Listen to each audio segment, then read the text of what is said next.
Hello दोस्तों। तो आज हम हिस्ट्री के जो 2024 के पीवाईक्यू हैं वो हम देखने वाले हैं। 2023 तक के पीवाईक्यू हम देख चुके हैं, तो बिना कोई टाइम ख़राब किए सीधा ही हम अपने पीवाईक्यूज़ पे आते हैं। एक चीज़ ध्यान रखना, रूल्स वही हैं। आपको पहले पोज करना है, क्वेश्चन देखना है, अटेम्प्ट करना है, उसके बाद में हम इसका आंसर देखेंगे, डिस्कस करेंगे। मोस्टली क्वेश्चंस 2024 के क्वेश्चन है, वो भी हमारी थीम्स है, थीम से बाहर नहीं गए। जो भी हमने थीम्स पढ़ी थी, बुद्धिज़्म, जैनिज़्म हमने पढ़ा था, ठीक है। इसके अलावा अगर अपन मिडाइवल में पढ़ें तो हमें पता है कि विजयनगर से आएंगे क्वेश्चन, तो आए हैं, ठीक है। तो मेनली वहीं से हमें पता है कि जो ऐतिहासिक स्थल हैं वहाँ से क्वेश्चंस आ सकते हैं, वही क्वेश्चंस हैं। हो सकता है तो डिग्री हार्ड आ जाए, इजी आ जाए। हालांकि जो निर्मल आर्या सर की बुक मैंने आपको बताई थी, उससे बाहर वैसे भी कोई क्वेश्चन नहीं आता है, ये भी नहीं है, सारे क्वेश्चन उसके अंदर से आए हैं। बुक्स का क्वेश्चन अब यूपीएससी ने थोड़े क्वेश्चन ज़्यादा कर दिए हैं, तो सब पे चर्चा करेंगे मस्त वाली। तो पहला क्वेश्चन है वही जैनिज्म बुद्धिज्म, हमारा फेवरेट टॉपिक। प्राचीन भारत के संदर्भ में गौतम बुद्ध को सामान्यतः निम्नलिखित में से किन नामों से जाना जाता था? तो आपने इसको अटेम्प्ट कर लिया होगा। देखो, कुछ चीज़ें हैं, जैसे तथागत बुद्ध, अगर आपने बुद्ध से संबंधित कोई भी स्टोरी देखी हो, कोई भी लेख पढ़ा हो, तो ये आता है तथागत। शाक्य मुनि, तो आपको पता ही है वो कौन से कुल, शाक्य कुल, इसमें भी कोई दिक्कत नहीं थी।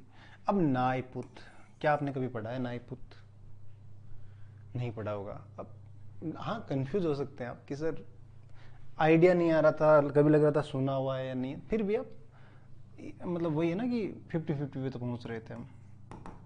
वैसे नाईपुत आपके महावीर स्वामी को कहा जाता है। देखो, ये क्वेश्चन वैसे हार्ड इसलिए नहीं था क्योंकि हमें पता है जैनिज्म बुद्धिज्म से क्वेश्चन आएगा, तो हम उसको पढ़ के गए थे। तो ये क्वेश्चन हमारा, मैं इसको इजी में ही करूंगा। क्यों? क्योंकि हमें जितना ज़्यादा पढ़ के जा सकते हैं उतना पढ़ के जाना चाहिए था जैनिज्म और बुद्धिज्म के बारे में, स्पेशली महात्मा बुद्ध और महावीर स्वामी। सर की बुक से आए, निर्मल आर्य सर की बुक से आया ये। तो आंसर इसका हो गया 2 और 3। ये हमने इसका एक्सप्लेनेशन किया है कि देखो, निगट नायपुत है, वो महावीर स्वामी को, बौद्ध साहित्य में महावीर स्वामी को निगट नाटपुत कहा गया। आगे का हमारा काम क्या है? जो भी इनके उपनाम है, हालांकि मैंने बहुत सारा एक्सप्लेनेशन यहाँ कर दिया है, फिर भी आपका क्या काम है? Buddhism Jainism once again 2 question फिर आएंगे, 25 में भी आएंगे, 26 में भी आएंगे, ढंग से प्रिपेयर करना है। तो महावीर स्वामी को क्या कहा गया है? निगंठ नाटपुत। किस में कहा गया है? बौद्ध साहित्य में। नोट, अब क्या, क्यों, किस कारण से? ज्ञान प्राप्ति के कारण महावीर स्वामी को केवलिन कहा गया। पूछ सकते हैं केवलिन किसको कहा गया? तथा योग्यतम होने के कारण अर्हत कहा गया। इंद्रियों को जीत लेने के कारण जिन कहा गया। और महावीर कहलाए बंधनों से मुक्त होने के कारण ये निर्ग्रंथ है, ऐसे निग्रंथ या निर्ग्रंथ है। सर्वाधिक वर्षावास उन्होंने वैशाली, ये जगह है वैशाली बिहार में, वहाँ पे इन्होंने सर्वाधिक वर्ष जैन धर्म से संबंधित, आप समझते हैं, व्यतीत की, इसलिए वैशाली को महावीर की जननी कहा जाता है। ये all details about Mahavir Swami. क्या इतनी है? नहीं, और भी ज़्यादा है, वो आपको बुक में से पढ़नी है। बुक मैंने आपको नाम बता ही दिया। शाक्य मुनि क्यों कहा जाता है शाक्य मुनि? बताओ। इनके बचपन का नाम क्या था? सिद्धार्थ था। इनका जन्म कहाँ हुआ था? नेपाल के तराई में कपिलवस्तु के लुम्बिनी ग्राम में, शाक्य कुल में, शाक्य क्षत्रिय कुल में। अब देखो, लुम्बिनी इधर वैशाली आया था। यूपीएससी ने एक बार प्रीवियस ईयर्स में पूछा है कि महात्मा बुद्ध का संबंध निम्न में से किन किन स्थानों से है। ऐसे महावीर स्वामी का पूछ सकता है। होमवर्क समझ में आ गया आपको? Very good. लुम्बिनी, ये तो बहुत फेमस है। यहाँ पे एक लुम्बिनी या रुमनदेई, यहाँ से एक अशोक का अभिलेख भी मिला है, आपको याद आ रहा होगा अगर आपने बुक ढंग से पढ़ी है तो। से मिले स्तंभ लेख पर हिंद बुद्धे जातिते शाक्य मुनिते लिखा है, अर्थात यहाँ बुद्ध का जन्म हुआ। अशोक का रुमनदेई अभिलेख बुद्ध के जन्म का अभिलेख ये साक्ष्य प्रस्तुत करता है। रुमनदेई अभिलेख से पूछ सकते हैं। देखो, ये क्या होता है, जो हमने एक्सप्लेनेशन किया है, ये आपके पास एक मॉडल आंसर है कि ये थॉट्स हमारे मन में जब हम प्रीवियस ईयर्स देखते हैं, उनको सोल्व करते हैं, तो आनी चाहिए। ठीक है, इससे ज़्यादा आ रही है तो अच्छी बात है, इससे कम चीज़ें तो नहीं आनी चाहिए। ठीक है, जो मैंने बताया उनको ढंग से आपको प्रिपेयर करना है। तथागत, गौतम बुद्ध को निरंजना, जिसको पुनपुन नदी या लीलाजल नदी के नाम से जाना जाता है, इसके तट पे ज्ञान प्राप्त हुआ था। ज्ञान प्राप्ति की इस घटना को संबोधि कहा जाता है। ज्ञान की प्राप्ति की घटना के 2 दिन बाद इस सिद्धार्थ क्या कहलाए? तथागत, सत्य का ज्ञान प्राप्त करने वाला तथागत। इजी क्वेश्चन था, बहुत ज़्यादा हार्ड नहीं था, लग रहा होगा आपको, लेकिन जिन्होंने ये क्लासेस देखी हैं या पीछे वाली सारी, उनको मैं बार बार बोलता हूँ कि जैनिज्म बुद्धिज्म से कोई भी क्वेश्चन आ सकता है। प्लीज़ बी प्रिपेयर, आगे के लिए भी प्रिपेयर हो। आप कुछ नहीं करना, आप निर्मल आर्या की जो बुक है उसमें से जो जैनिज्म और बुद्धिज्म का जो पार्ट है वो पढ़ जाओ, काम हो जाएगा। नेक्स्ट क्वेश्चन, वही थीम क्या है कि जो एंसेंट पोर्ट्स हैं, सिटीज़ हैं, जहाँ मंदिर थे, बौद्ध स्थल थे, वो इम्पोर्टेंट है, जहाँ से शोक के अभिलेख मिले हैं, वो पूछेंगे पूछेंगे पूछेंगे पूछेंगे। इवन चंद्रकेतुगढ़, ये तो पहले पूछा हुआ है प्रीवियस ईयर्स में। ठीक है, इनामगाम भी पूछा हुआ है। ये 2 नए थे, इसी वजह से थोड़ी बहुत दिक्कत हुई होगी आपको, फिर भी कोशिश करते हैं हम। चंद्रकेतुगढ़ उड़ीसा व्यापार बंदरगाह है।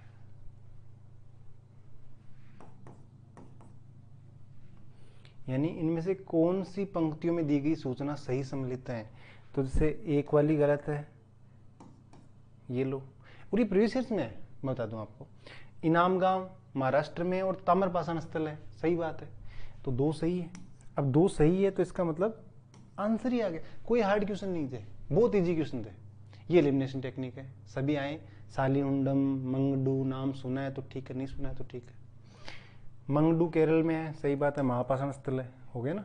और सालिहुंडम एक्चुअली आंध्र प्रदेश में ही है, बट ये सेलकृत गुफा मंदिर नहीं है, ये है बौद्ध स्थल, प्राचीन बौद्ध जो आपके विहार है, चैत्य वो वहाँ पे मिले हैं।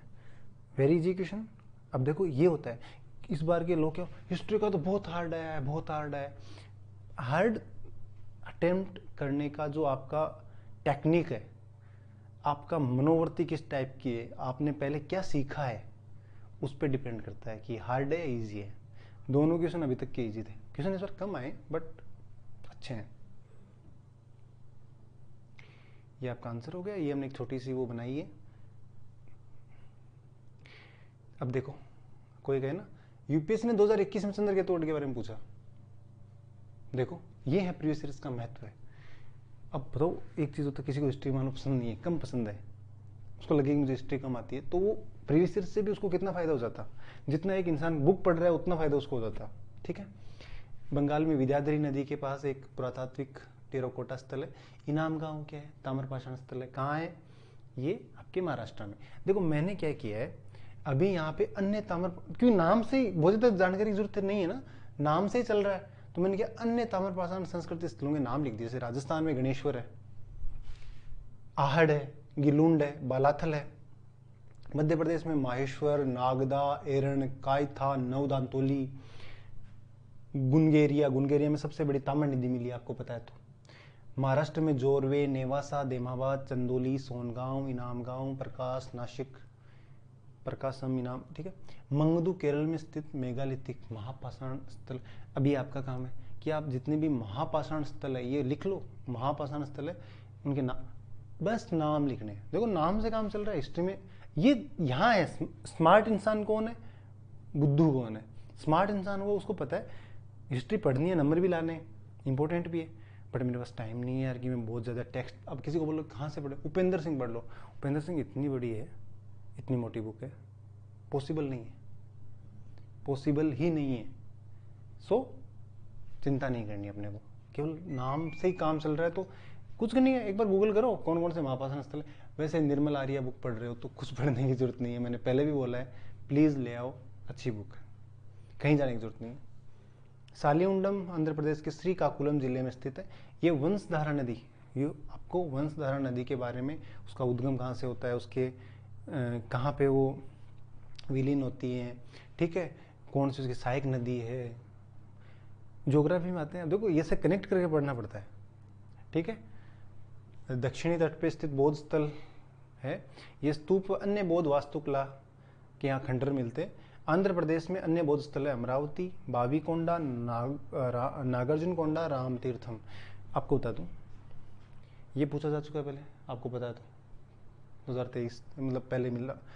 नागार्जुनकोंडा पहले पूछा हुआ है, अब राम तीर्थम और बावीकोंडा पूछ सकते हैं।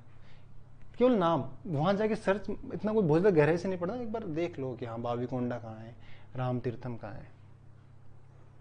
तीसरा क्वेश्चन है, मध्यकालीन भारत के निम्नलिखित शासकों में से किसने पुर्तगालियों को भटकल में एक किला बनाने की अनुमति दी? बताओ किसने दी? क्या विजयनगर के बारे में मैंने नहीं कहा कि विजयनगर से क्वेश्चन आएगा? आएगा, हिम्मत होनी चाहिए पढ़ने की। और बुक भी मैंने बता दिया आपको, निर्मल आर्य की बुक, बाहर क्वेश्चन नहीं आएगा उससे, लिखा हुआ है, साफ साफ लिखा हुआ है। किसने? कृष्णदेवराय ने, कृष्णदेवराय ने। ओके, ये लो भाई। अब इसको ज़्यादा एक्सप्लेन नहीं किया हमने, पहले बहुत एक्सप्लेन कर दिया, निर्मल आर्य की बुक मैंने बताई दी। लेकिन मैं ये बताना चाह रहा हूँ, किसी को लग रहा है कि मैं हिस्ट्री नहीं पढ़ सकता सर, इतनी मोटी बुक, टॉपिक्स बता दिया आपको। अब टॉपिक में भी मुझे कोई बोल दे कि विजयनगर में भी मेरे पास टाइम नहीं है, मैं क्या पढ़ूँ? बताओ एक टॉपिक क्या बताऊंगा? कृष्णदेवराय, क्योंकि कृष्णदेवराय सबसे फेमस राजा था, उसकी बुक्स सब कुछ, मैं नाम बोल रहा हूँ, बुक्स, ये आमुक्तमाल्यद, उषा परिणय, सब याद होनी चाहिए आपको, ठीक है? तो अब थोड़ा सा देखो, दिमाग लगाओ कि पुर्तगाली पूछे गए, मैं फिर बता रहा हूँ, मैं आपको पहले बता चुका हूँ, डच, पुर्तगाली, फ्रेंच, इनके सबके क्वेश्चंस आए हुए हैं कि सबसे पहली कोठी उन्होंने कहाँ बनाई थी। कोठी वो रहने वाली नहीं, फैक्ट्री टाइप कोठी, व्यापार वाली। Albuquerque, Almeida, blue water policy, cards पत्ती, वाटर पॉलिसी, वो क्या थी? बुक में सारा दिया गया है, फिर पूछ सकते हैं, प्लीज इंश्योर करके जाना, ठीक है? तो अल्बुकर्क हो गया, ठीक है? इसके बारे में पढ़ के जाना कि पुर्तगाली जो गवर्नर थे उनका क्या क्रम था, किसने क्या क्या किया। फादर लुई के नेतृत्व में एक व्यापारिक व दूत मिशन विजयनगर भेजा। कृष्णदेवराय ने इस पुर्तगाली मिशन को भटकल में किला बनाने की आज्ञा दी। कृष्णदेवराय के पुर्तगाली से अच्छे संबंध थे क्योंकि हम उनसे घोड़ों का व्यापार करते थे। सर हमें क्या और क्या करना चाहिए? देखो, विजयनगर तो पूरा ही इंपॉर्टेंट है, पूरा पढ़ जाओ तो भी कोई नुकसान नहीं है, ठीक है? मेनली इसमें क्या था, वो ट्रायंगल बनता, जैसे बहमनी साम्राज्य से उसके रिलेशंस क्या थे, लड़ाइयाँ होती थी, ठीक है? इसके अलावा जो पीछे क्वेश्चंस जैसे फणम पूछा था पिछली बार, हर बार पूछ रहे हैं, आपको कुछ ज़्यादा बिना सोचे सीधे से एक तो प्रीवियस क्वेश्चंस देख लो कि क्या पूछे हैं, तो वो टॉपिक्स में और ज़्यादा गहराई से करो, पूरा ही पढ़ लो विजयनगर। उसमें भी कृष्णदेवराय को बहुत ही ढंग से, उनकी कल्चर को बहुत ढंग से, मेंस में भी आ सकता है। पुर्तगाली से उनके साथ, पुर्तगाली पूरा ही पढ़ लो। आप जब बुक खोलोगे तो उसमें पुर्तगाली का आगमन, उन्होंने कहाँ अपनी फैक्ट्री स्थापित की, उनके कौन कौन से गवर्नर थे, सती प्रथा पे उन्होंने प्रतिबंध लगाया, गोवा को कब उन्होंने कब्जे में लिया, सारी बातें हर साल क्वेश्चन आ रहा है एकदम, फिर आएगा। अब क्या आएगा वो आपको देखना है, ठीक है? कार्नवालिस द्वारा राजस्व संग्रहण के संदर्भ में निम्नलिखित कथनों पर विचार कीजिए। आप आराम से विचार करो, ठीक है? एक्चुअल में देखो, इसको देखकर आपको लग रहा होगा, पहली बात तो ये क्वेश्चन कॉमन सेंस का था। आपको कोई कॉमन सेंस कैसे सर? देखते पता चल जाएगा आपको, एक लाइन ऐसी लिखी हुई है जिससे पता चल जाएगा कि हाँ सर ये तो समझ में आ गया हमारे। दूसरी बात, हम जब थीम एनालिसिस कर रहे थे तो मैंने बताया था कि ब्रिटिशर्स की जो इकोनॉमिक एक्टिविटीज थी वो इंपॉर्टेंट है, वहां से क्वेश्चन पूछेंगे। तो ये कौन सा है? उनकी जो राजस्व पॉलिसी थी, जिसमें आपने 3 प्रकार की, जागीरदारी, मालवाड़ी, रेतवाड़ी, सब आपने सुना होगा, तो उनमें से तो एक पूछा है, ठीक है? तो ये हमारा तो था ना पहले से ट्रेंड में कि क्वेश्चन पूछेंगे। अब वो आप पे डिपेंड है कि आपको सही करना है, गलत करना है, आपको पढ़ना है या नहीं पढ़ना है, आपको यूपीएससी प्रीलिम्स करना है या नहीं करना है। ईजी है, सच बता रहा हूँ। जिस हिस्ट्री को हार्ड बताया जा रहा था, अभी तक मैं आपके सामने चौथा क्वेश्चन कर रहा हूँ, मुझे नहीं लगता कि आपको हार्ड लग रहा होगा। हाँ, देखते ही हार्ड लगता है, ठीक है? देखो, राजस्व, ये कार्नवालिस के बारे में पूछ रहा है, राजस्व संग्रहण की रेतवाड़ी, राजस्व संग्रहण की रेतवाड़ी, ठीक है? बंदोबस्त के दिन किसानों को फसल खराब होने या प्राकृतिक आपदाओं की स्थिति में राजस्व भुगतान से छूट दी गई थी। पहली बार तो देखो यार, जागीरदारी जो था वो था जमींदारी कार्नवालिस वाला मेनली, रेतवाड़ी वाला नहीं था। फिर भी चलो मान ले, फिर भी उन्होंने एक बात लिखी है कि किसानों को अगर ना फसल खराब हो गई, आपदा आ गई तो राजस्व भुगतान से छूट दी गई थी। इसका मतलब तो अंग्रेज बहुत अच्छे थे, फिर तो समस्या ही नहीं थी। पहला स्टेटमेंट पढ़ो आप, ये ब्रिटिश राज का स्टेटमेंट है उस टाइम का, ये सही हो ही नहीं सकता। बंगाल स्थायी बंदोबस्त के अधीन यदि जमींदार नियत तिथि पर या उससे पहले राज्य को राजस्व का भुगतान करने में विफल रहता तो उसे उसकी जमींदारी से, ये प्रश्न पीवाईक्यू में आप देख लेना आया हुआ है, अगर आप बुक देखोगे तो उसमें आया हुआ है। अब बताओ, समझ गए बात? बहुत इजी है, ये बात सच है वैसे, जो सेकंड का स्टेटमेंट है। तो हम आगे बढ़ते हैं, केवल 2। अब रेतवाड़ी बंदोबस्त क्या था? कॉमन सेंस से भी गलती होता, सीधी सी बात है, इसको पढ़ लेना आप। इसमें यह था रेवतवाड़ी में कि किसान मालिक था तो बेच सकता था, गिरवी रख सकता था, जबकि जमींदारी में कौन था? जमींदार था, ठीक है, मालिक गिरवी रख सकते थे, सरकार रेत को पट्टा देती थी। ये किस में था? रेतवाड़ी में। भू राजस्व के भुगतान के लिए किसान स्वयं जिम्मेदार होते थे। रेतवाड़ी व्यवस्था में लगान की ऊंची दरों के कारण किसान महाजनों के चंगुल में फंस गया, लगान बहुत ऊंचा था। देखो मैं फिर बता रहा हूँ, आप तीनों पढ़ ही जाओ, प्रीवियस ईयर्स में आया हुआ है तो आपने पढ़ के गए होंगे, ये सारों का सबका सही था आपका, मुझे पता है, जो लोग हमारे प्रीवियस ईयर्स उसमें कोर्स में थे सबका एक क्वेश्चन सही है। इस कारण किसान व महाजनों में बाद में आपने दक्कन किसान आंदोलन पढ़ा होगा 1870 के दशक में, वेरी इंपॉर्टेंट था। यूपीएससी ने 2017 में भी रेतवाड़ी बंदोबस्त से सवाल पूछा था, प्रीवियस ईयर्स में आया हुआ था। देखो मैं एक बात बताता हूँ, प्रीवियस ईयर्स में आया हुआ है, उसका हमने एक्सप्लेनेशन क्या किया है, हो सकता है हमसे छूट जाए, लेकिन आप तो इतने इंटेलिजेंट हो ना कि जो मैंने बुक बताई वो पढ़ लो, उसमें से वो टॉपिक पढ़ लो, आपका गलत होगा ही नहीं, चांस ही नहीं है, ठीक है। तो नेक्स्ट टाइम के लिए भी इकोनॉमिक जो पॉलिसीज हैं ब्रिटिशर्स की वो इंपॉर्टेंट है, रेतवाड़ी मालवाड़ी, ये तो है। इसके अलावा ड्रेन थ्योरी है, वो भी इंपॉर्टेंट है, किस किसने, दादा भाई नौरोजी, ठीक है, सारा आपको आना चाहिए, ओके। अब स्थायी बंदोबस्त क्या है? लॉर्ड कॉर्नवालिस ने 1790 में 10 साल का बंदोबस्त लागू किया और 1793 में इसे क्या कर दिया? स्थायी कर दिया। इसमें जमींदारों को भूमि का स्वामी मान लिया गया। स्थायी बंदोबस्त को जागीरदारी, इस्तमरारी, मालगुजारी, विश्वेदारी, इन नामों से भी, इनमें से कोई भी नाम आ सकता था लिखा हुआ। निर्धारित तिथि तक भू राजस्व कंपनी के पास जमा न कराने पर सूर्यास्त कानून, सनसेट लॉ के आधार पर क्या करते थे? आप अगर जमींदार जिसको भी बोला कि भाई ये इस एरिया तुम्हें दे दिया है, उस एरिया की अगर उन्होंने जितना निर्धारित लगान था उसने जमा नहीं करवाया तो क्या करते थे? वो एरिया उससे छीनकर किसी दूसरे को दे देते। ये व्यवस्था कहाँ कहाँ लागू थी? ये बंगाल, बिहार में, जहाँ जहाँ शुरुआत में अंग्रेजों ने कब्जा किया था ना, वहाँ पर लागू करने के कारण जमींदारों के लिए जमीन पर वंश परंपरा अधिकार को स्वेच्छा से स्थानांतरित करने का अधिकार मिला। ध्यान रखना, रेतवाड़ी में किसान मालिक था तो वो ट्रांसफर कर सकता था, जमींदारी और जागीरदारी या जिसको हम स्थायी बंदोबस्त कहते हैं, उसमें जागीरदार के पास पावर थे तो वो उसके पास अधिकार थे ट्रांसफर के। इसके अंतर्गत जमींदारों को भू राजस्व वसूल कर उसका 11वां हिस्सा 1/11 तो वो अपने पास रखता था और 10/11 कंपनी के पास जमा कराता था। ये उसकी कमाई हो गई ना, जो मेहनत की है उसने। स्थायी बंदोबस्त के कारण बंगाल में अनुपस्थित भूस्वामी मान लो कि मेरे पास जागीरदारी आ गई, मैंने क्या किया, मेरे किसी दोस्त को बोला तू संभाल ले मेरी तरफ से, तो अब्सेंटी जागीरदार बने, अर्थात वास्तविक जमींदार कलकत्ता में रहते थे था, वे राजस्व वसूली का कार्य दलालों को सौंपते थे, ठीक है।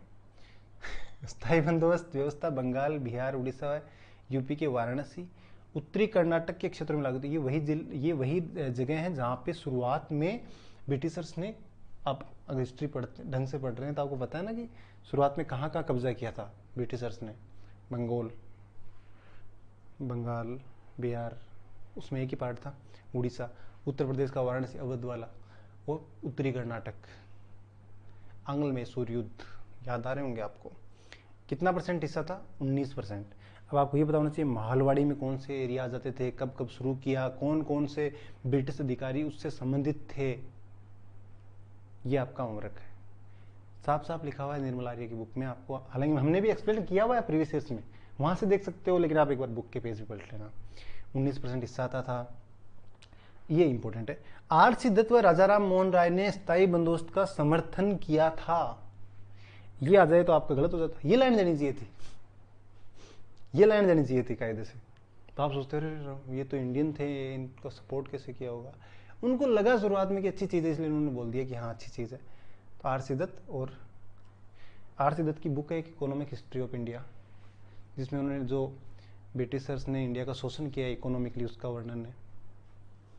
यूपीएससी मालवाड़ी व्यवस्था से सवाल पूछ सकता है, रेतवाड़ी से पूछ सकता है, इससे पूछ सकता है, दोबारा पूछ सकता है। ठीक है, मैं तो कह रहा हूँ इकोनॉमिक वाला पूरा पार्ट पढ़ जाओ कि ब्रिटिशर्स की इकोनॉमिक पॉलिसी जो इंडिया की पढ़ती थी वो पढ़ के चले जाओ, मजे आ जाएंगे आपको, क्वेश्चन आ जाएगा दोबारा। सारे क्वेश्चन है ना, मैं बता रहा हूँ। हमने जो थीम्स किए हैं डिस्कस, देखो मेहनत तो करनी पड़ेगी ना, थोड़ी बहुत करनी पड़ेगी, वरना तो फिर कैसे काम चलेगा। थोड़ी सी अगर आप थीम को ध्यान में रखकर मेहनत कर लोगे ना, तो आपका ऐसा क्वेश्चन नहीं है जो नहीं हो। पॉज करके अटेम्प्ट करो। ये भी बड़ा इजी सा क्वेश्चन है कि उपनिषदों में कोई नीति कथा पैराबल नहीं है। ये थोड़ा सा इंग्लिश वाला लिख दिया इन्होंने। नीति कथा मतलब कोई नैतिक बातें को नहीं, नैतिक बातें नहीं है। थोड़ी मेरी मारवाड़ी निकल जाती है बीच में। नैतिक कथा नहीं है। बताओ, उपनिषदों में कोई नैतिक कथा नहीं है। सत्यमेव जयते, ये कहाँ लिखे हुए हैं बताओ।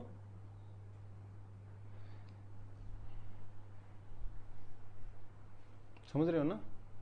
तो उपनिषदों की रचना पुराणों से भी पहले हुई थी। हाँ, उपनिषदों की रचना पुराणों से पहले हुई थी, ये बात सही है, लेकिन पहला गलत है।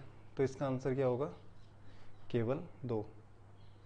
उपनिषद क्या है? उपनिषद जो गुरु के समीप बैठकर एकांत में सीखी जाती है। उपनिषद मुख्यतः ज्ञान मार्ग की रचनाएं। देखो 2 तरह की रचनाएं होती हैं, एक तो कर्म कांड वाली और एक होती है ज्ञान मार्गी। तो उपनिषद में ज्ञान की बातें, कर्म कांड की बातें कम। ठीक है। उपनिषदों में पराविद्या, पराविद्या मतलब ब्रह्म, और अपराविद्या का ज्ञान है।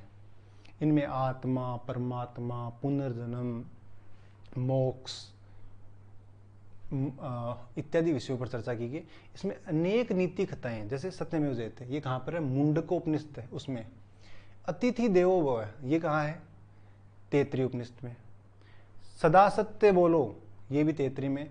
वसुदेव कुटुंबकम, ये तो इस बार चर्चा में था। क्यों? G20 याद आया? ये महाउपनिषद में। ये मैंने कुछ बातें लिखी हैं, बहुत सारी हैं। अतः कथन 1 गलत है। उपनिषदों की रचना पुराणों से भी पहले भी, कथन 2 सही है। उपनिषद, ब्रह्मसूत्र व गीता को सम्मिलित रूप से प्रस्थान त्रयी कहा जाता है। प्रश्न आ सकता है नेक्स्ट ईयर, प्रस्थान त्रयी में निम्नलिखित में से क्या क्या सम्मिलित है? उपनिषद, ब्रह्मसूत्र और गीता।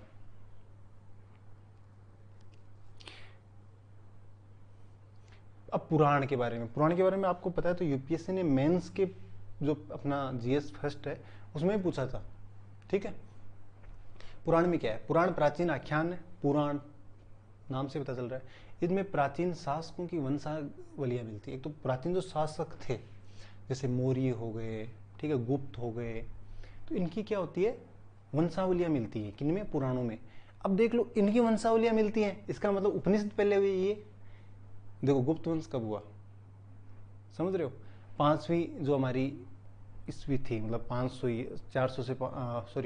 200 से 500 600 वर्ष तक अपन देखते हैं कि गुप्त थे। उपनिषद में उससे पहले की बातें हैं, तो उपनिषद ऑब्वियस सी बात है पहले हुए हैं। ठीक है। 18 पुराण या महापुराण और 18 उपपुराण है। 18 पुराणों में से केवल 5 पुराणों में ही राजवंश, जैसे मौर्य पुराण, मौर्य वंश विष्णु पुराण में, शुंग व सातवाहन मत्स्य पुराण में, और गुप्त वंश वायु पुराण में। वायु गुप्त हो जाती है ना, वायु का कोई पता नहीं चलता। सॉरी, ऐसे याद कर सकते हो आप। अब अमरकोश, अमर सिंह कौन था? किसका नवरत्न था? किसके दरबार में था? आपका होमवर्क है, पूछ सकते हैं। और वो अन्य नवरत्न कौन कौन थे? ऐसे ही होता है। ऐसे ही थोड़ा सा दिमाग को स्पेंड करना है, एक्सपेंड मतलब विस्तार करना है। ठीक है। अब ये इसके 5 विषय बताए गए हैं। सरग, प्रतिसर्ग, वंश, मनवंतर, वंशानुस्मृति। ये किसके? पुराण में 5 चीजें होती हैं कि जगत की सृष्टि, प्रलय के बाद में पुनः सृष्टि, देवताओं व ऋषियों के वंश, अनेक मनु व महायुग, और राजवंश। क्या शरीर रटने, पढ़ जाओ, बस दिमाग में याद रहना चाहिए हाँ ये चीजें पुराणों में है। केवल राजवंश ही नहीं, और भी चीजें हैं, जैसे देवताओं के वंश हैं, प्रलय के बाद पुनः सृष्टि, जगत की, ये भी चीजें भी है, बस थोड़ा दिमाग में रहना चाहिए। विष्णु पुराण में भारत का वर्णन, ये प्रश्न पूछा गया एक बार पुराने टाइम में पूछा था कि ये लाइन दे दी कि समुद्र के उत्तर में और हिमालय के दक्षिण में जो स्थित है वह भारत देश है और वहां की संतान भारतीय, बताओ ये कहाँ लिखा हुआ है? ये विष्णु पुराण में लिखा हुआ है। विष्णु पुराण का परिशिष्ट विष्णु धर्मोत्तर पुराण है। इसकी प्रकृति विश्वकोशीय, जिसमें ब्रह्मांड, भूगोल, ये पुराणों में केवल ऐसा नहीं कि राजवंशों का ही, ब्रह्मांड, भूगोल, ये सारी चीजें, चिकित्सा, राजनीति, ज्योतिष, व्याकरण, नृत्य, सबका है, खगोल वर्णन है। जननी जन्म भूमिश्च स्वर्गादपि गरीयसी, कि जननी और जन्म भूमि स्वर्ग से भी श्रेष्ठ है। ये कहाँ लिखा हुआ है? भागवत पुराण में। इतिहास पुराण, रामायण, महाभारत को पंचम वेद कहा जाता है। इतिहास पुराण, रामायण व महाभारत को क्या कहा जाता है? पंचम वेद। महाभारत युद्ध के पश्चात जिन राजवंशों ने ईसा से 6ठी सदी तक शासन किया, उनके विषय में जानकारी का एकमात्र स्रोत पुराण है, अतः ये उपनिषदों से बात की। इसके अलावा एक बात और कर सकते हैं अपन, आपके पास टाइम है, आप कर सकते हो। आप देखो वेद पढ़ते ही हैं, मतलब बेसिक जानकारी कि 4 वेद हैं। अब वेदों के ब्राह्मण ग्रंथ कौन कौन से हैं? आरण्यक, उपनिषद। थोड़ी सी एक आप ऐसे क्रोनोलॉजी बनाओगे ना टाइम वाली, तो आपको समझ में आएगा फिर, मतलब कौन सी चीज पुरानी है, कौन सी कब की है।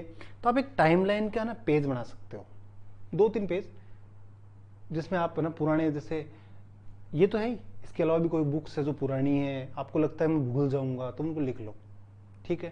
जैसे मैंने एक नॉलेज दिया, अब ज्ञान की बात बताई थी, प्रस्थानत्रयी में क्या आता है, पंचम वेद किसको कहते हैं, ठीक है। ये बेसिक बातें लिख लो ताकि क्रोनोलॉजी वाले क्वेश्चन गलत नहीं हो। महाभारत, रामायण, मतलब होता है क्या है एक्चुअल में, देखो एग्जैक्ट टाइम का तो पता नहीं है, फिर भी एकदम अंतर स्पष्ट दिखता हो, उसमें तो यूपीएससी आंसर मानेगा ही ना। तो वो पूछता ही ऐसा ही, जैसे पुराण और उपनिषद पूछा, उनमें एकदम रात दिन का अंतर है। उपनिषद पहले का था, पुराण बाद का है। एकदम पास वाले नहीं पूछेगा, आप टेंशन मत लेना, ठीक है ना। ये चीजें आप कर सकते हो, आप बुक्स में भी ऐसा कर सकते हो, ठीक है ना, कि पतंजलि किसके टाइम थे, समझ रहे हो, अश्वघोष, बुद्ध घोष, नागार्जुन, ये किस टाइम के थे, ओके। सो ये क्वेश्चन भी हम इजी मानेंगे, हार्ड नहीं मानेंगे इसको, इजी था, थोड़ा सा दिमाग लगाना था। अब ऐसे तो हिस्ट्री से डरोगे तो काम कैसे चलेगा, और ऊपर से मेरे स्टूडेंट होकर डरोगे तो फिर तो मतलब ही नहीं है। ये क्वेश्चन भी पहले पूछा जा सकता है, पूछा गया, मैंने क्या बताया, 1909, 1919, 1935, कितनी बार बोल चुका हूँ, क्वेश्चन आएगा आएगा आएगा, याद करने की आपकी हिम्मत होनी चाहिए। आ गया 5, मतलब ये 6ठा क्वेश्चन है ना, मतलब सारे क्वेश्चन हमारी रेंज में हैं। हिस्ट्री के कम आए थे इस बार, बट ऐसा कोई क्वेश्चन नहीं था अभी तक, 1-2 आगे आएंगे वो थोड़े हार्ड थे, बट अभी तक ऐसा कोई क्वेश्चन नहीं जो हमारे रेंज में नहीं है। इसमें ब्रिटिश भारतीय 1935 के बारे में पूछा है। देखो सीधी सी बात है, पहले आप आराम से पॉज करके पढ़ लो, मैं तो आपको 1 मिनट में बता दूंगा। देखो क्या 1935 के अधिनियम में परिसंघीय जो मतलब फेडरेशन था उसका चर्चा थी या नहीं थी? थी। बना या नहीं बना वो अलग बात है, बना नहीं, बट थी, ये बात सही है। अब सेकंड, पहला बात तो एकदम कॉमन सेंस वाली थी, हो गई, इतना तो पढ़ के ही गए हो, 1935 पढ़ा तो फिर पढ़ा क्या आपने, ये तो पढ़ के ही गए हो। सेकंड लाइन, रक्षा विदेश संबंधी मामलों को परिसंघीय विधानमंडल के नियंत्रण के अधीन रखा गया। परिसंघीय विधानमंडल मतलब जिसमें हमारे भी चुने हुए लोग होते हैं। तो आपको लगता है ब्रिटिशर्स ये चीज, रक्षा और विदेश, सिक्योरिटी और फॉरेन, आपको भी पता होगा 2 तरह के विषय थे, स्थानांतरित और आरक्षित। 1935 के अधिनियम के द्वारा राज्यों में तो द्वैध शासन को खत्म कर दिया गया था, लेकिन सेंटर में वही चीजें शुरू हो गई थी। ये चीजें इंपॉर्टेंट है या ऐसे ही है? इंपॉर्टेंट है ना, इंपॉर्टेंट चीजें कौन रखता है? ब्रिटिशर्स। देखो पहली बात तो ये लिखा हुआ भी था, आप अगर 1935 का एक पढ़ते हो किसी भी बुक से तो ये चीजें मिल जाती हैं। फिर भी कोई कहते नहीं सर मैं तो भूल गया, मैं तो नन्ना मुन्ना बच्चा हूँ, इतना प्रेशर कैसे झेलूँ, कैसे बताऊँ मैं आपको अपनी व्यथा, तो भाई कॉमन सेंस तो काम करता है ना, दिमाग रटो नहीं तो दिमाग लगाओ बस। तो सेकंड वाला क्या हो गया, गलत हो गया। तो केवल एक। अब देखो इस अधिनियम की विशेषताएं मैंने भर भर के लिखी हैं, भर भर के। आपका काम क्या है, इसको पढ़ना है। मोटी मोटी बातें बताता हूँ। देखो, अखिल भारतीय संघ की कल्पना की गई थी कि देशी जो रियासतें हैं, जो हमारे राज्य हैं, उनको मिला के, लेकिन वो बना नहीं क्योंकि रियासतें नहीं आई थी। 3 सूचियां बनाई गई थी। इनमें जो अभी है हमारे पास, केंद्र सूची, राज्य सूची, तो संघीय सूची में 59 विषय, राज्य में 54 और समवर्ती में 36। 59, 54, 36। अवशिष्ट शक्तियां किसको दी गई, अभी किसके पास है, केंद्र के पास है, किसके पास है वर्तमान में, सोचना। ठीक है, पॉलिटी पढ़ रहे थे तब आई थी बात, संघ सूची में कौन से हैं। तो वाइसराय को दी गई थी उस समय। किसको दी गई थी, वाइसराय को। हालांकि ये संघीय व्यवस्था, अभी कोर्ट साहब का होमवर्क बताओ, 1946 में जो पावर्स दिए गए थे तब किसको दी गई थी अवशिष्ट शक्तियां। लिख लो इस क्वेश्चन को, जो वीडियो देखते हैं, देख रहे हैं कि 1946 वाला था, तब किसको दी गई थी पावर्स, अवशिष्ट शक्तियां। इंपॉर्टेंट है, देखना। यहाँ वाइसराय को दी गई ना, वहां वाइसराय को नहीं दी गई थी, राज्यों को दी गई थी। ठीक है, इसने केंद्र में द्वैध शासन प्रणाली का, केंद्र में, राज्यों में अंत, केंद्र में शुरू। ठीक है, आपातकालीन स्थिति में गवर्नर जनरल संपूर्ण शासन की बागडोर अपने हाथ में ले, अभी भी जिस पर अभी राष्ट्रपति उस टाइप से, देखो उस समय का वाइसराय तो, क्योंकि ब्रिटिश राज का प्रतिनिधि था, उसको बहुत पावर दिए गए थे। अब आरक्षित विषय जो गवर्नर के पास रहने थे, प्रतिरक्षा, विदेश, धार्मिक, कबायली, ये सब उसके अंडर में थे। से सभी स्थानांतरित कर दिए जो काम के नहीं थे। राज्यों को अपने दायरे में रहकर स्वायत्त तरीके से शासन, आपको पता है प्रांतों में द्वैध शासन समाप्त कर दिया था, ये बातें आपको पता है। इसके अलावा गवर्नर को राज्य विधान परिषदों के लिए उत्तरदायी मंत्रिमंडल की सलाह पर काम करना आवश्यक हो गया था उस समय। प्रांतों में कुछ ठीक किया गया था काम। 1937 में शुरू, 1939 में आपको पता ही है प्रथम विश्व युद्ध शुरू हो गया था हमारी मर्जी के बिना, तो हमने इस्तीफा दे दिया था, याद होगा आपको। उस समय हमारे पास के 11 राज्य थे, उनमें से 6 में द्विसदनीय व्यवस्था थी। समझ रहे हो, अभी कितने राज्यों में द्विसदनीय व्यवस्था है, पहला क्वेश्चन आपके लिए ये है। उस समय 11 में से 6 में थी। कौन कौन से, जो बड़े बड़े थे, बंगाल था, बम्बई था, मद्रास, ये तो 3 थे ही कोने वाले। इसके बाद में बिहार हो गया आपका, यूपी हो गया और असम हो गया। इनमें द्विसदनीय व्यवस्था थी। 11 थे, उनमें से 6 में 5 अब जो बच गए वो दिमाग में इको होने चाहिए आपके। विधान परिषद, ठीक है, कई तरह, ठीक है। अब देखो, इसने दलित जातियों, महिलाओं, मजदूर वर्ग के लिए अलग से निर्वाचन की व्यवस्था कर सांप्रदायिक प्रतिनिधित्व का विस्तार किया। आपको याद आ रहा होगा एक क्वेश्चन कि 1919 के अधिनियम में महिलाओं को प्रतिनिधित्व दिया गया था, सॉरी निर्वाचन, वोटिंग वाला, आपको याद होगा कुछ क्वेश्चन पूछा गया है पहले, इसलिए मैंने ये लाइन डाली है आपको। सांप्रदायिकता का विस्तार किया गया, कम किया गया और बढ़ाया। ठीक है, एक भारत परिषद को इसने खत्म कर दिया। आपको पता है 1857 में एक भारत परिषद बनाई थी, उसको खत्म कर दिया। ये मैं मोटी मोटी बातें लिखी हैं, आप आराम से पढ़ लेना। ठीक है, और मताधिकार का विस्तार किया, लेकिन अभी भी भारत की केवल 10% जनसंख्या को ही मताधिकार दिया गया। देखो अभी भी 10%, कब, 1935 में। और देश की मुद्रा व साख, आरबीआई की स्थापना की गई। ठीक है, लोक सेवा आयोग है ना, उसकी स्थापना, और प्रांतीय सेवा आयोग, या 2 से अधिक राज्यों के लिए जो प्रांतीय लोक सेवा आयोग, उसकी स्थापना भी की गई। 1937 में संघीय न्यायालय की स्थापना की गई। यूपीएससी एक्ट पर हर वर्ष क्वेश्चन पूछती है। वर्ष 2018 में पुस्तक में प्रश्न संख्या 76। देखो हिस्ट्री हार्ड नहीं है, बस हमारा टेम्परामेंट कैसा है, उसको देखने का नजरिया कितना है, हम कितनी कम मेहनत के अंदर कितनी ज्यादा मार्क्स ला सकते हैं, उसकी हमारी सोच पे डिपेंड है।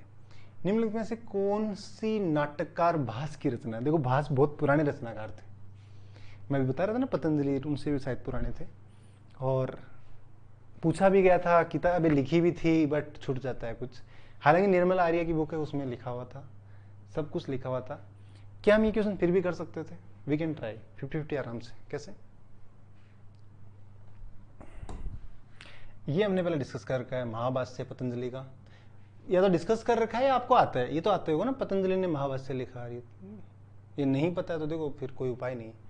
भरत मुनि का नाट्यशास्त्र, अब देना दो में से आंसर था, एटलीस्ट 50-50 पे तो आप बिना कोई सोच समझ के आ गए।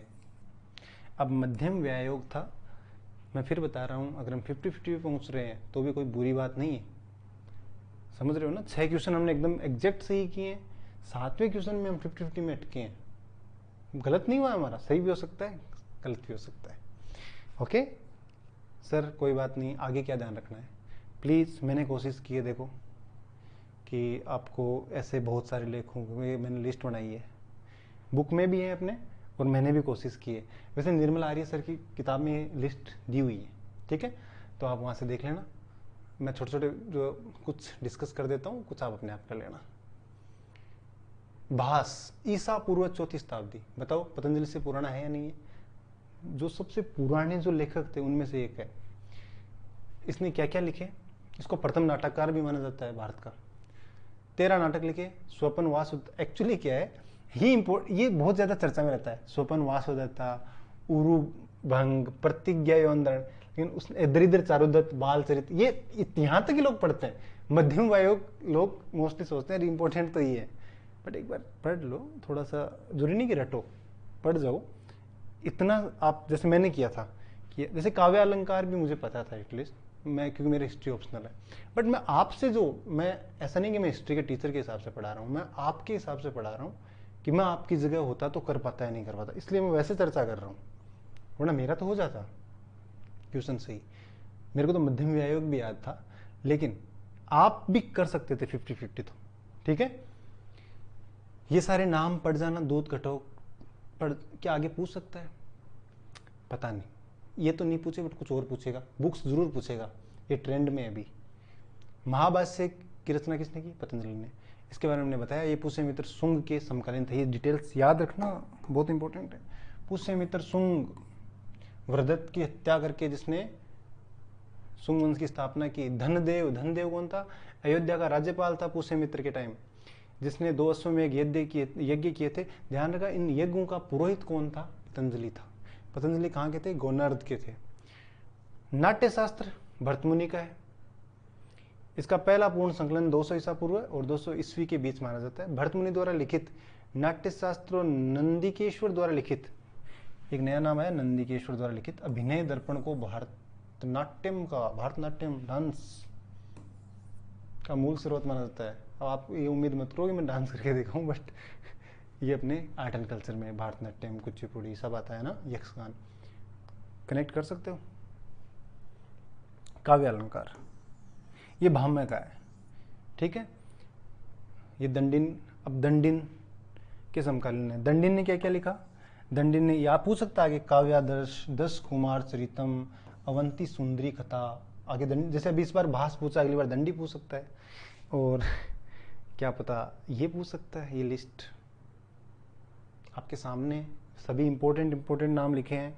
भारवी ने किरात अर्जुनियम, दंडी के मैंने ऊपर बता ही दिए। सोमदेव ने कथाश्रित सागर, गुणाढ्य ने व्रत कथा, महाकवि माघ जिन्होंने शिशुपाल वध लिखा, शुक्र नीति सार लिखा, पंडित विष्णु शर्मा सबको पता है, पंचतंत्र, नारायण भट्ट हितोपदेश, हितोपदेश में क्या जो ऐसे नैतिक वाली कहानियां है। बुद्ध स्वामी व्रत कथा श्लोक संग्रह, हरिशेन व्रत कथा कोश, वेरी इंपॉर्टेंट।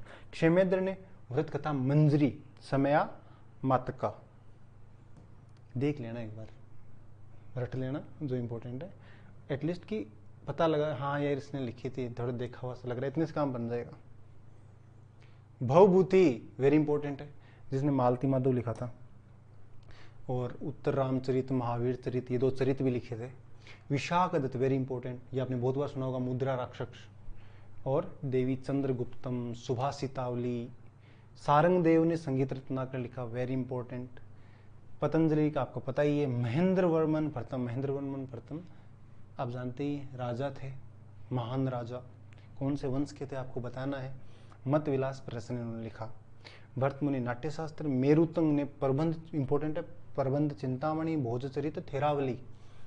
श्रीहर्ष नेषधि चरित, खंड खाद्य, अमोघ वर्ष, वेरी इंपॉर्टेंट। ये राष्ट्रकूट राजा थे, राष्ट्रकूट राजा थे, इन्होंने कवि राजमार्ग लिखा। राष्ट्रकूट वंश, चंद्रबोलब्बे याद आ रहा होगा आपको। जयदेव ने गीत गोविंद और चंद्रलोक लिखा। त्रिपक्षीय संघर्ष याद आ रहा होगा, राष्ट्रकूट, गुर्जर प्रतिहार, पाल। बाण भट्ट ने हर्षचरित कादंबरी। पद्म गुप्त परिमल ने नव साहसांग चरित। देखो ये लिस्ट इसलिए दे दी ताकि आप एक ही जगह कहीं भागना नहीं पड़े, ठीक है। विल्हण ने विक्रमांक देवचरित, कर्ण सुंदरी नाटिका, चोर पंचाशिका, ये विल्हण ने लिखी। कलहण ने राजतरंगिणी लिखी। अब बताओ कलहण जिन्होंने राजतरंगिणी में कहाँ का इतिहास लिखा? कश्मीर का। भर्तरी जिन्होंने नीति शतक, वैराग्य शतक, श्रृंगार शतक, शतक शतक लिखे। सोमदेव सूरी ने यशस्ती लख चंपू, ये चमुनी चंपू है। हेमचंद्र ने काव्य अनुशासन, कुमारपाल चरित। कौटिल्य ने अर्थशास्त्र, हर्षवर्धन, राजा हर्षवर्धन। नागानंद प्रियदर्शिका, रत्नावली, वेरी इंपॉर्टेंट है तीनों। सोमदेव ने रसमाला, कीर्ति कौमुदी और ललित विग्रह राज। एक आपको हर्षवर्धन का जो कवि था उसने क्या क्या लिखा था वो याद करना आपको, ठीक है। वैसे आ जाएगा बट वो देखना आपको, किसने? हर्षवर्धन के कवि ने। हर्षचरित्र कादंबरी आपने नाम सुने होंगे। सोमेश्वर ने क्या लिखा? मानोल्लास। भोज ने राजमुंगाक, शब्द अनुशासन, ये सारे नाम आप देख लेना। राज साकर ने, ये इंपॉर्टेंट है, काव्य मीमांसा, कर्पूर मंजरी। चंद्रवरदाई ने पृथ्वीराज रासो, इंपॉर्टेंट है। महाकवि हाल ने गाथा सप्तमी लिखी। भोज ने सरस्वती कंठावरण और श्रृंगार प्रकाश। वाग्भट ने अष्टांग संग्रह, अष्टांग हृदय। भास्कराचार्य ने, ये गणित वाले थे, लीलावती, बीज गणित, सिद्धांत शिरोमणि। ये है संघभूति के बारे में। संघभूति नाम सुनते ही आप एक बार क्वेश्चन देख लो। संघभूति नाम सुनते ही आपके समझ में ये तो आगे बौद्ध था। देखो बुद्धिज्म जैनिज्म से क्वेश्चन आ ही रहे हैं, 3 क्वेश्चन आ गए मान लो आप। बुक्स पे आया ये क्वेश्चन। वैसे क्या है सर, यहाँ दिमाग लगा सकते हैं, यहाँ भी 50-50 पे पहुंचेंगे। देखो मैं झूठ और वैसे ज़्यादा इसलिए नहीं बोल रहा, मैं ये बोल दूं कि हमारे से ही सब कुछ आ जाएगा तो ये वही स्टोरी होगी जो दुनिया में फैलाई जा रही है कि आपका सिलेक्शन वो नहीं चाहते। देखो सिलेक्शन उसी का होगा जिसको पता है कि मैं यूपीएससी पूरे 100 क्वेश्चंस नहीं एग्जैक्टली नहीं याद हो सकते, नहीं कर सकता, मुझे कट ऑफ पार करनी है, उसी इंसान का सिलेक्शन होगा। ये चीज़ हमेशा ध्यान रखना। देखो संघभूति था, ये तो ऐसी स्टोरी कि वो बौद्ध भिक्षु था जो चीन गया था। बताओ उसने किस भाषा के वो लेखक थे। देखो अगर आपने ठीक ठाक मैंने जो बताया था बुद्धिज्म ढंग से पढ़ के गए हो, जैनिज्म, तो बुद्धिज्म की किताबें आप पढ़ के गए होंगे। ललित विस्तार हमारे प्रीवियस ईयर्स में मिल जाएगा आपको। ललित विस्तार संघभूति का नाम ही नहीं है वहां पे। प्रज्ञा पारमिता सूत्र ये तो आया ही था, आपको पता है तो प्रीवियस देखो उठा के, उसमें आया ही था। विशुद्धि मग ये अश्वघोष, बुद्ध घोष या अश्वघोष ने लिखी है, तो एक ही बचता है सरस्वती विनय। आप बोल दो सर आप तो हिस्ट्री के हो तो आपको तो आता है, ये है, कोई बात नहीं। मैंने बोला था निर्मल जी वाली बुक पढ़ जाओ, उसमें से बुक्स पढ़ जाना इनकी। ये ट्रेंड फॉलो किया यूपीएससी ने, कुछ अलग से नहीं पूछा। ये मत सोचना कि बहुत हार्ड पूछ लिया। यूपीएससी पहले ही आपको साइन कर चुका था कि वो बुक्स पूछेगी। तो एक नॉर्मल बुक पूछी, धर्म वाली बुक पूछ ली, बुद्ध वाली, ठीक है, ये साइन था पहले। प्रज्ञा पारमिता ये आपको याद होंगे, थोड़े थोड़े पूछे थे। तो सरस्वती विनय इसका आंसर है, सरस्वतीवाद सॉरी विनय। अब हम क्या कर, छोड़ो तो हम क्या कर सकते हैं। मैंने थोड़ी तो लिस्ट यहाँ दे दी है, थोड़ी क्या पूरी दे दी, आपका काम बन जाएगा। फिर भी जैनिज्म बुद्धिज्म आपको विस्तार से पढ़ के जाना है। तो ये कौन था संघभूति? ये चाइना गया था। और अब देखो इसने सरस्वतीवाद विनय पर टिप्पणी लिखी। प्रज्ञा पारमिता सूत्र ये महायान, अब देखो हीनयान महायान में क्या अंतर है वो आपको पता का सबसे महत्वपूर्ण प्रज्ञा पारमिता सूत्र ग्रंथ है। इसके लेखक नागार्जुन थे। नागार्जुन का तो क्वेश्चन पहले आया हुआ है, तो वहां हमने इसका चर्चा की थी। मतलब प्रीवियस ईयर्स में हो सकता है कि आप कई बार सोच रहे होंगे कि यार सर ये इतनी चर्चाएं कहाँ कर ली हमने। अरे प्रीवियस ईयर्स में आया हुआ है हिस्ट्री के क्वेश्चंस में, आप अपने वाले बुक देखेंगे ना उसमें मिल जाएंगे, ठीक है। विशुद्धि नागार्जुन ने और भी बहुत सारी चीजें लिखी हैं, ठीक है ना, ध्यान रखना। विशुद्धि मग ये बौद्ध धर्म के, ये बुद्ध घोष थे, उन्होंने लिखी थी विशुद्धि मग, जिसका विशुद्धि मार्ग भी कहते हैं। इसमें प्रारंभिक बौद्ध धर्म का लघु विश्वकोश, जो प्रारंभिक बौद्ध धर्म का लघु विश्वकोश तथा त्रिपिटक की कुंजी कहा जाता है। त्रिपिटक में क्या क्या आते हैं बताओ, बोलो बोलो बोलो।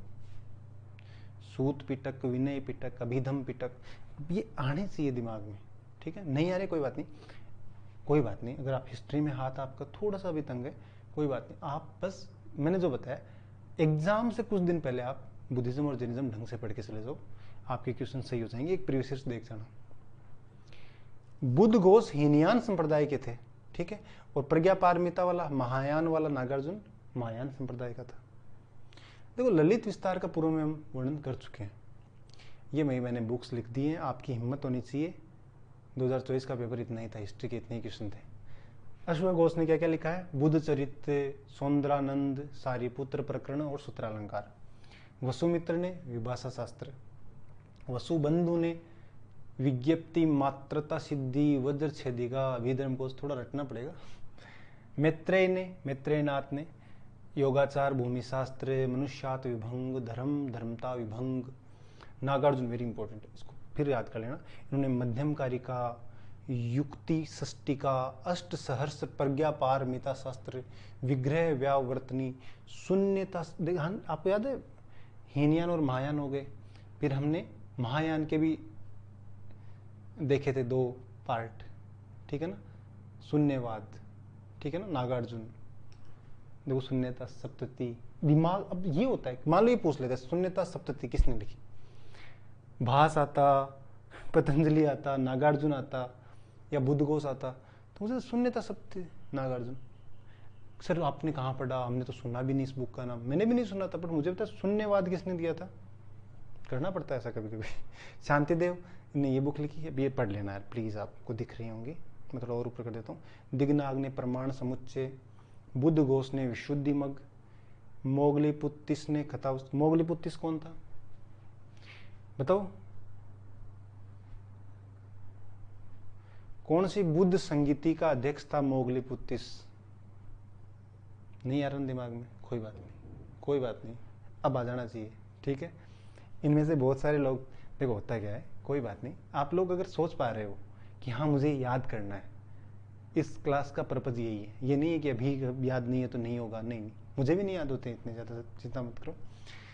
नागसेन ने मिलिंद पन्हो, पूछा हुआ भी आपको पता है तो बस इतना ही है। पेपर में 8 क्वेश्चन आए थे, 6 क्वेश्चन एग्जैक्टली आप कर सकते थे, एग्जैक्टली, और बाकी जो बचे हैं 2, उनमें से मैं इतनी उम्मीद कर सकता हूँ कि 1 क्वेश्चन और कर सकते थे आप, यानी 7 क्वेश्चन आपके सही हो सकते थे अगर आप लोग जितना हमने बताया था उतना करके चले जाते, ठीक है। बहुत ज़्यादा सोर्सेस के पीछे भागना नहीं है। 2025 के लिए आपको बेस्ट ऑफ लक। उम्मीद ही नहीं, विश्वास है, आप मेरी बातों को मनन करेंगे, चिंतन करेंगे, सोचेंगे, तो आपको पता चल जाएगा कि हाँ यही बेस्ट तरीका है पढ़ाई का, यही बेस्ट तरीका है सिलेक्शन लेने का। इधर उधर भागोगे सिलेक्शन नहीं होगा, ये सच, ठीक है। Thank you.